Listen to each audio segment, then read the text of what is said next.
All right. Emotions cleared. Feelings different.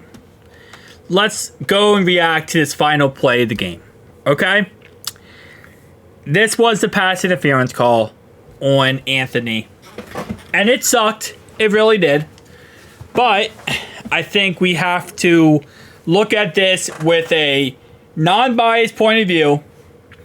A point of view that, let's just try to, if this wasn't the Bengals or Chiefs fans, if you're going to go crazy in the comment section, this isn't the Chiefs. Let's look at an unbiased point of view, okay? Okay, goes up right here, okay? That's when the contact is made, right? They are both going for the ball. Both of them are looking for the football and going for the football. So it's not PI before the ball is close to them. They're both playing the football. He goes up. Now the question is, so he obviously, yes, puts his hands around the guy. Rashee Rice it is. But he doesn't grab. He doesn't grab or, like, touch him. He doesn't, like, obviously, like, or go PI, where you're going to try to stop the receiver from getting the football. He really doesn't try to stop him. He just goes behind him and goes up for the ball as well and goes for the jump ball as well. Which, in this situation, what would you... And again, let's be non-biased here, okay? What do you expect the cornerback, the strong safety here, what do you expect him to do in this play? Like, really? Do you expect him to let him catch the football? By the way, and also, it is uncatchable. But the question is, if Anthony's not here, is this caught? 100%, probably yes. This is probably caught if there's no Anthony. So, it's non-catchable in this aspect. But reality-wise, if Anthony's not here, it's catchable. Very catchable.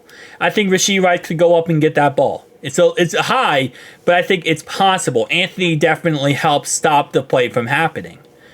But it's just like, he got there a little too early. And I think that's what it comes down to.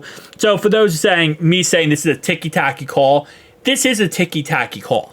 This is not a blatant, crazy, insane pass interference call. He's not holding down any of the arms. He's not stopping Rashee Rice from going for the ball. Rashee Rice can still fully put his hands up and go for the football, and same thing Anthony is doing.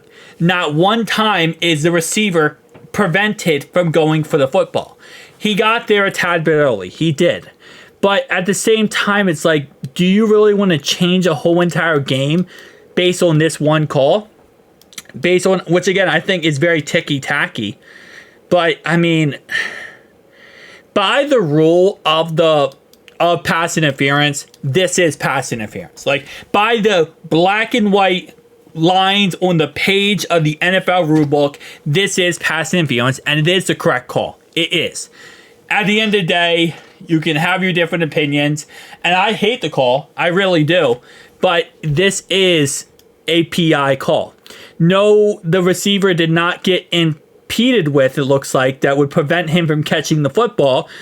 Because he got there early, it is uncatchable. And again, you got to look at it as well. If the safety wasn't there, he would have caught it. But again, it is what it is at the end of the day.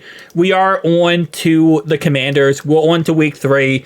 I think this was a great game, no matter what, okay? Yes, it was very questionable, very interesting how this game went, but we're on to week 3, okay? Shout out to the Chiefs. You guys won.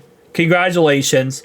I think it was a hard-fought game. I think it was really the game of the year, in all honesty. It was a back-and-forth game, and it sucks that the game ends like this.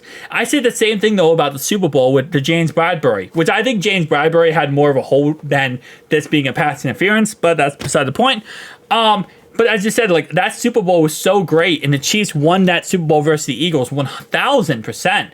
But it just came down to very questionable holding call at the end, which I feel like just takes away from a win from a team. And so it is what it is at the end of the day. But Anthony, man, he got there a little bit too early. I don't blame him.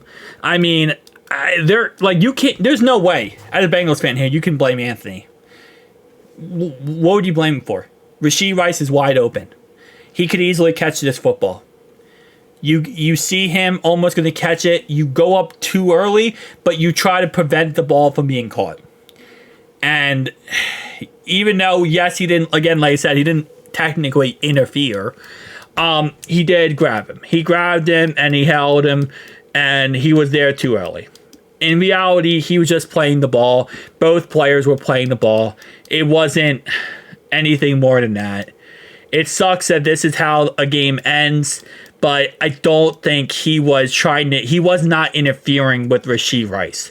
The ball was thrown high. Rashee Rice, too small, can't get it.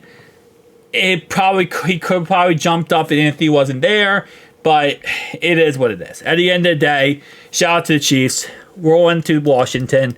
Just wanted to talk about this after like emotions cleared and everything, because it sucks, man. It really sucks that a game ends like this. That's a very questionable thing. Where it's not blatant. It's not like crazy blatant. Like the guy's covering the guy, or the guy has his hand across the guy's chest and he's holding an arm. Both of Rashee Rice's arms on this play are fully able to extend. No problem at all. You do have a guy behind you, but I mean, it's a jump ball type scenario there. So it is what it is. On to Washington. Peace out.